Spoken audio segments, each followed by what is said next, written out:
29, 30, 28, 27 എത്രയായാലും അത്രയും സ്റ്റേറ്റുകളിൽ BJPയെ കൊണ്ടുപോകാൻ BJPക്ക് വലിയ പ്രശ്നമില്ല. അവിടെ സ്ഥാനാർത്ഥികൾ നിർണ്ണയിക്കും, അവിടെ ഇലക്ഷൻ നടക്കും, എല്ലാം നടക്കും. പക്ഷേ കേരളം എന്ന് പറയുന്ന കൊച്ചു സംസ്ഥാനത്ത്, കുഞ്ഞു സംസ്ഥാനമാണ്. നാളിതുവരെ സുരേഷ് ഗോപി അല്ലാതെ ഒരു MB ഇവിടെ കിട്ടിയിട്ടില്ല. ഒരു PC തോമസ് നേരത്തെ അന്ന് അദ്ദേഹം വേറെ പാർട്ടി നിന്നാണ് ജയിച്ചത്, മൂവാറ്റുപുഴയിൽ നിന്ന് ജയിച്ചത്. പക്ഷേ അല്ലാതെ അദ്ദേഹം കേന്ദ്രമന്ത്രിയുമായി. പക്ഷേ അല്ലാതെ അത് NDA ഗവൺമെൻറ്റിലാണ്, വാജ്പേയി ഗവൺമെൻറ്റിലും മറ്റുമാണ്. അല്ല അന്ന് പിന്നെ BJP NDA എന്ന് പറയുന്നത് അത്ര ശക്തമല്ല ആ ഒരു കാലഘട്ടമാണ്. അത് കഴിഞ്ഞാൽ സുരേഷ് ഗോപി മാത്രമാണ് കേരളത്തിൽ ജയിച്ചിട്ടുള്ളത്. അത് അതിൻ്റേതായ കൃത്യമായ കാരണങ്ങളുമുണ്ട്. ബാക്കി ഒരു MBയെ ജയിപ്പിച്ചെടുക്കാൻ കഴിഞ്ഞില്ല. 18,000 വോട്ടിനാണ് രാജീവ് ചന്ദ്രശേഖർ തോറ്റത്.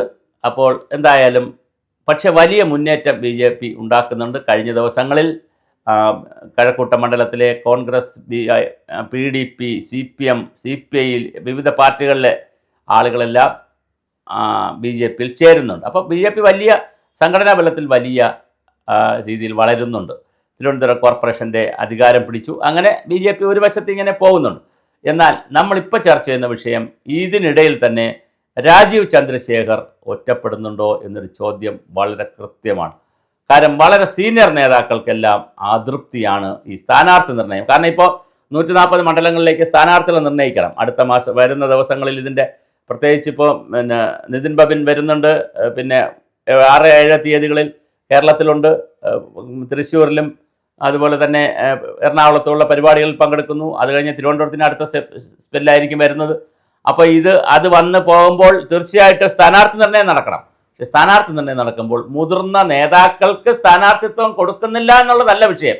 മുതിർന്ന നേതാക്കൾക്ക് സ്ഥാനാർത്ഥിത്വം കിട്ടുന്നുണ്ട്. ഇപ്പോൾ കുമ്മനം രാജശേഖരൻ, PK കൃഷ്ണദാസ്, അതുപോലെ തന്നെ CK പത്മനാഭൻ, MD രമേശ്, ശോഭാ സുരേന്ദ്രൻ തുടങ്ങിയിട്ടുള്ള വളരെ സീനിയറായിട്ടുള്ള നേതാക്കൾക്ക് കിട്ടാനുള്ള എല്ലാ സാധ്യതയുമുണ്ട്. പിന്നെ അതിനകത്തൊന്നും തർക്കമില്ല. K സുരേന്ദ്രൻ, V മുരളീധരൻ, ഇങ്ങനെ വളരെ സീനിയറായിട്ടുള്ള പഴയ പ്രസിഡന്റുമാർ, കേന്ദ്രമന്ത്രിമാർ, അങ്ങനെ വളരെ പ്രധാനപ്പെട്ട ആളുകൾക്കെല്ലാം സീറ്റ് കിട്ടാനുള്ള സാധ്യത. പക്ഷേ പ്രശ്നം അവിടെ അല്ല, അവർ പറയുന്ന മറ്റുള്ള ആളുകൾക്ക്. അപ്പോൾ ഒരു വലിയ നേതാവ് ഉണ്ടെങ്കിൽ ആ നേതാവ് പറയുന്ന ആളിന് മറ്റു സീറ്റ് കൊടുക്കുക എന്നുള്ളത് വലിയൊരു പ്രതിസന്ധിയായി വന്നിട്ടുണ്ട്. അതൊരു വലിയ പൊളിറ്റിക്കൽ പ്രതിസന്ധിയാണ്.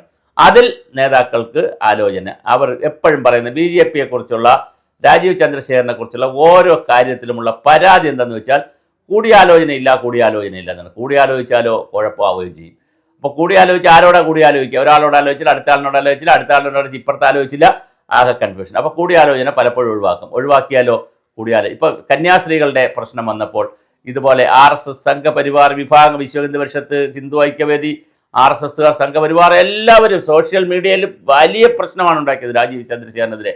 അദ്ദേഹം ആരുമായും കൂടിയാലോചിക്കാതെയാണ് കന്യാസ്ത്രീകളെ ഇറക്കാൻ പോയത്.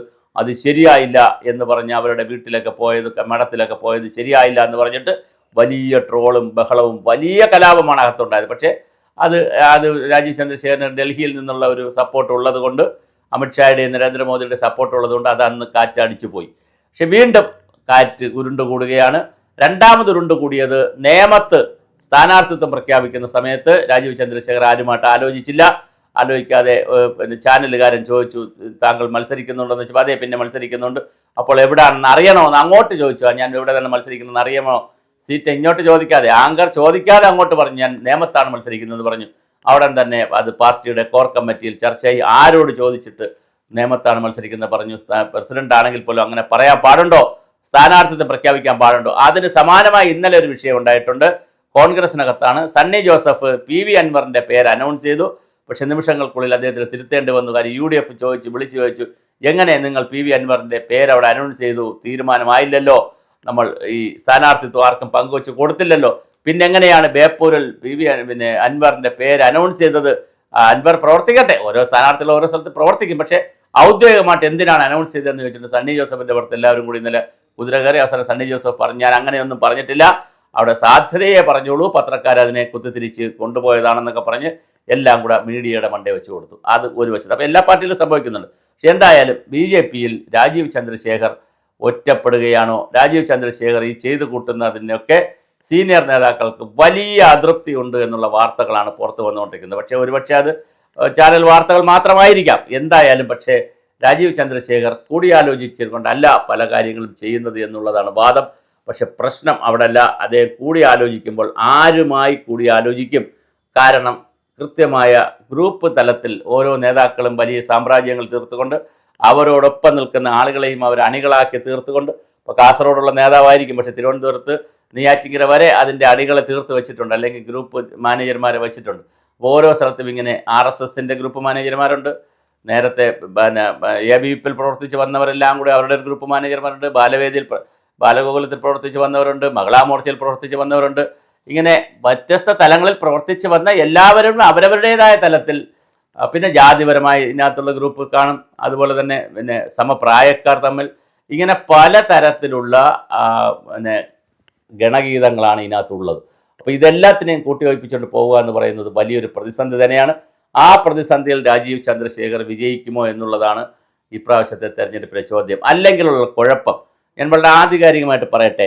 ചില സ്ഥാനാർത്ഥികളെ BJP പ്രഖ്യാപിക്കുമ്പോൾ അതിൻ്റെ സംഘപരിവാർ അനുകൂല സംഘടനകൾ പോലും പലരും പറയാറുണ്ട് ഇയാളെ ജയിപ്പിക്കുന്ന പ്രശ്നമില്ല.